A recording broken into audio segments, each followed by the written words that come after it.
না, আজ আর জিজ্ঞেস করবো না তোমাদের বাড়িতে এমন কোনো সদস্য আছে কি না যে পটল খেতে একেবারেই ভালোবাসে না, কারণ আমাদের বাড়িতেই এমন সদস্য আছে যে পটল একেবারে মুখেই তোলে না। তো যাই হোক, আজ আমি পটল এমন সুন্দর করে বানাবো না যে আমার বাড়ির সদস্য তো খাবেই খাবে, প্লাস তোমাদের বাড়িতেও যদি এমন সদস্য থাকে সেও হাত চেটে খাবে। তাহলে চলো দেরি না করে একেবারে ঘরোয়া মশলায় সাধারণভাবে অথচ অসাধারণ টেস্টি একটা পটলের রান্না করে নেওয়া যাক। আশা করি তোমাদের রান্নাটা ভালো লাগবে।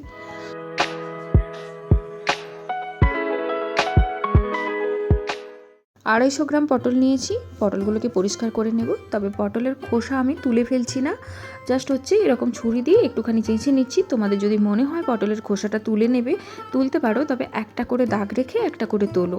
মানে পটলগুলোর পুরোটা খোসা তুলে দিলে না রান্নার পরে একেবারে নরম হয়ে যায়, তখন ঝিঙে ঝিঙে ফিলিং হয়। তো যাই হোক, পটলগুলোকে আমি এরকম একটা পটলকে 4 টুকরো করে নেব। মোটামুটি একটা মিডিয়াম সাইজের কেটো, খুব বেশি বড় করে কেটো না। যদি বড় পটল হয় তো সামঞ্জস্য রেখেই কিন্তু কেটে নিও। পটলের সঙ্গে আলুও দেব, তো আলুটাকেও পটলের সঙ্গে সামঞ্জস্য করে এরকম ডুমো ডুমো করে কেটে নিয়েছি। তো পটল আলু তো কাটা হয়ে গেছে, এখন এটাকে একবার ভালো করে ধুয়ে নিয়েছি। ধুয়ে নিয়ে এর মধ্যে নুন আর পরিমাণ মতো হলদি পাউডার দিয়ে এটাকে মাখিয়ে তোমার ওই মিনিট 10 মতো রেখে দেবো। যতক্ষণ এটা মাখানো হয়ে থাকবে ততক্ষণ আলাদা কাজ করে নেব। এইভাবে পটল আলুকে তোমার নুন হলুদ দিয়ে মাখিয়ে রাখলে এটা থেকে এক্সট্রা ময়েশ্চারটাও বেরিয়ে যাবে, ভাজতেও বেশি সময় লাগবে না। তো মশলা রেডি করে নেব। 2 টমেটো নিয়েছি, 2 কাঁচা লঙ্কা, 1/2 ইঞ্চের একটা আদা নিয়েছি, এগুলোর একটা স্মুথ পেস্ট করে নেব। আর একটা মিডিয়াম সাইজের পেঁয়াজকে ছোটো ছোটো করে কুচি করে নিয়েছি। এই হলো মশলা। আর একটা পাউডার মশলাগুলোর একটা পেস্ট বানিয়ে নেব। প্রথমে একটা বোলের মধ্যে জল নিয়ে তার মধ্যে প্রথমে কাশ্মীরি লঙ্কা পাউডার, হলদি পাউডার, ধনে পাউডার, তারপর জিরে পাউডার দিয়ে দেবো, সঙ্গে দিয়ে দেবো লঙ্কা পাউডার। আর মনে হচ্ছিল যে একটুখানি তোমার জিরে পাউডারটা কম দিয়েছি, তাই সামান্য আর একটু জিরে পাউডার দিয়ে দেবো। দিয়ে এই সব কিছুর একটা স্মুথ পেস্ট আমি বানিয়ে নেব। মশলাকে এইভাবে যদি জলের মধ্যে পেস্ট করে বানিয়ে রান্না করা যায় তাহলে একদম বাটা মশলার স্বাদ আসবে। তো মশলার পেস্টও রেডি হয়ে গেছে, এবার রান্নাতে চলে যাওয়া যাক। কড়াইয়ের মধ্যে সরষের তেল দিয়ে দেবো। আমি রান্নাটা সরষের তেলেই করছি, তোমরা চাইলে সাদা তেলও করতে পারো। তেল গরম হলে নুন হলুদ মাখিয়ে রাখা পটল আর আলুগুলোকে দিয়ে আমি ভেজে নেব। তো পটল আর আলু আমি আলাদা আলাদা করে ভাজছি না, যেহেতু খুব বেশি তো আমি বানাচ্ছি না, তাই হচ্ছে একসঙ্গে ভেজে নিচ্ছি। তোমরা যদি অনেক বেশি পরিমাণে বানাও তাহলে পটল আর আলুকে আলাদা আলাদা করে ভেজে নিতে পারো। তো পটল আর আলুকে খুব বেশি যে একদম লাল লাল করে ভেজে ফেলবো সেরকম না, মোটামুটি 50%-এর কাছাকাছি এখানে সেদ্ধ হয়ে গেলেই আমরা পটল আলুটাকে তুলে নেব। আর যেহেতু পটল আর আলুটাকে আগে থেকেই নুন আর হলুদে মাখিয়ে রেখেছিলাম, তো ভাজা হতে কিন্তু অনেকটাই কম সময় লাগবে। তো পটল আর আলুটা দেখতেই পাচ্ছ কীরকমভাবে ভাজা হয়ে গেছে, এটাকে হচ্ছে তুলে নেব। এখন এই বেজে যাওয়া তেলের মধ্যে আরও সামান্য তেল আমি যোগ করে দেব।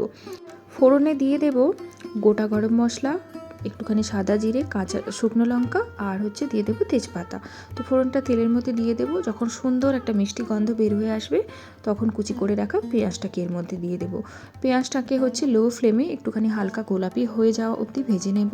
পেঁয়াজটাকে ভালো করে তেলের মধ্যে নাড়াচাড়া করে ভেজে নেব। পেঁয়াজটা যাতে সুন্দর করে গলে যায় তার জন্য পরিমাণ মতো নুন দিয়ে দেবো এর মধ্যে।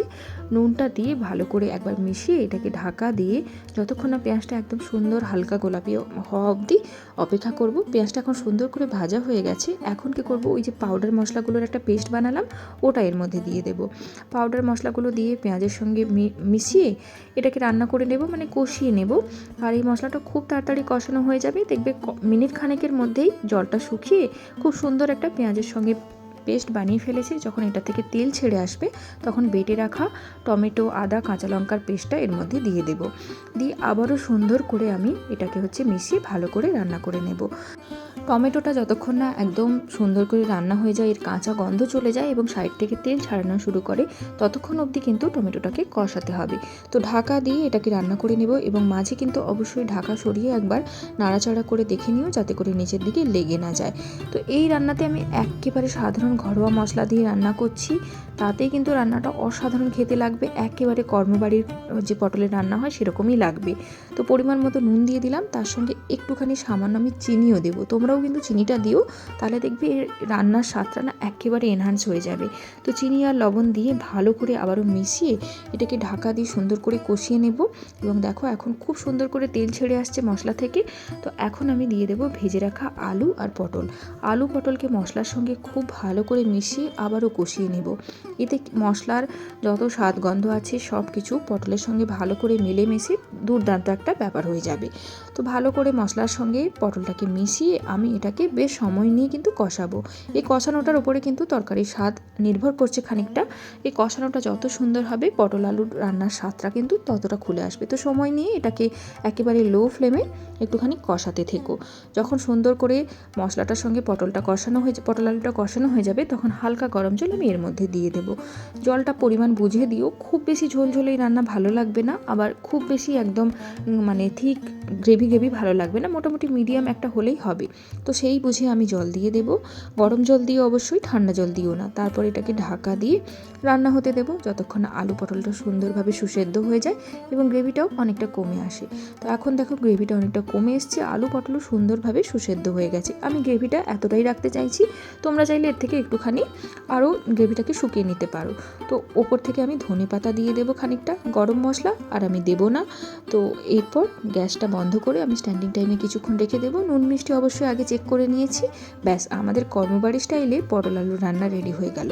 অবশ্যই কিন্তু সাধারণ মশলা এরকম একটা অসাধারণ পটল আলু রান্না করে দেখতে পারো। বাড়ির কেউ কিন্তু একটু বোর হবে না, সবাই কিন্তু হাত চেটে খাবে। তো এই ছিল আজকে ছোট্ট একটা রান্নাবান্না। কেমন লাগলো আজকে রান্না জানিও অবশ্যই। নতুন ভিডিও নিয়ে খুব তাড়াতাড়ি দেখা হয়ে যাবে। সবাই ভালো থেকো, টাটা।